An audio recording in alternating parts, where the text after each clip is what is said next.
Have you ever tried convincing someone to try your new idea, only to hit a brick wall? Here's the thing. Just having a strong argument and lots of data isn't always enough to win people over. Sometimes it can actually make things worse. When people resist your ideas, there's usually something deeper going on, something they're not telling you directly. The natural response might be to pile on more evidence and keep pushing your point. But that's like trying to force a door that's stuck. You might just end up breaking it. Instead, what if you tried to understand why the door is stuck in the first place? To do this, you need to ask the right questions. Think of it like having a master key that can unlock any door once you know how to use it. Example 1. The "what's wrong with them" moment. Let's say you're a product manager who has carefully studied how people use your app for several months. Your research shows that users find it hard to navigate the app. Based on this data, you suggest a simpler layout that could reduce user frustration by 40%. However, when you show this idea to the senior design team, they don't agree with your changes. They say the current design is too important to the brand to change. Chances are you'll feel frustrated and think, why won't they listen to the data? Why are they so set in their ways? Don't they care about making things better for users? Instead of getting frustrated, try to understand their point of view. Ask questions to learn more about their concerns. For example, you might ask, what made you choose the current design? Which parts of our brand are most important to keep? What happened when we tried to change things before? What have users told you about our current design? Maybe a similar change 3 years ago caused problems, or perhaps certain design features help with accessibility.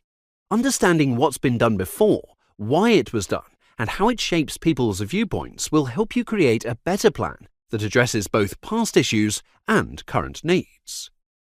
Example 2. When things get heated. Picture the scene. You're leading an important presentation for a new client in the tech industry. Your team has just won a big account and everyone wants to make a great first impression. You think using new interactive presentation tools will make your pitch stand out.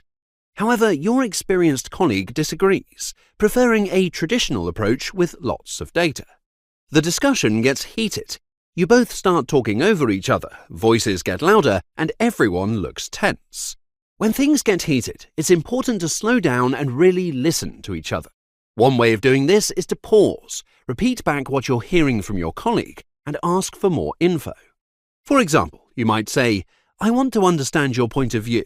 You're saying that, from your experience, tech leaders prefer presentations focused on data because it helps them make better decisions. Did I get that right? Or, let's take a moment to step back.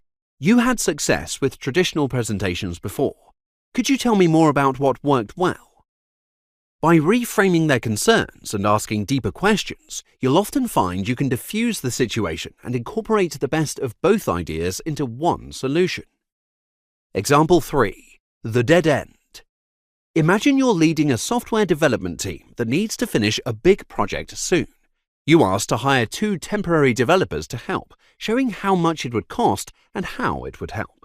Your manager said no because there isn't enough money and didn't suggest any other solutions. The problem seems impossible. You have to deliver good software on time, but you don't have enough people to do it. Your team is already working as hard as they can, and you can't remove any features because of agreements with the client. Instead of getting frustrated, try to turn this into a chance to work together and find solutions. For example, you could ask your boss the following questions. I know we can't hire more developers. Since we have this deadline and our team is already busy, I'd like to hear your ideas about how we could handle this. What has worked before in situations like this? If you were running this project with these limits, what would be the first 3 things you'd do to fix the timeline? This approach might help you find unexpected answers, like borrowing developers from other teams for a while, changing which projects are most important, or finding better ways to work that could help get things done faster. Next time you face pushback on your ideas, take a breath, get curious, and ask questions that open doors instead of closing them. You might be surprised at how much better your original idea becomes when you bring others along for the journey.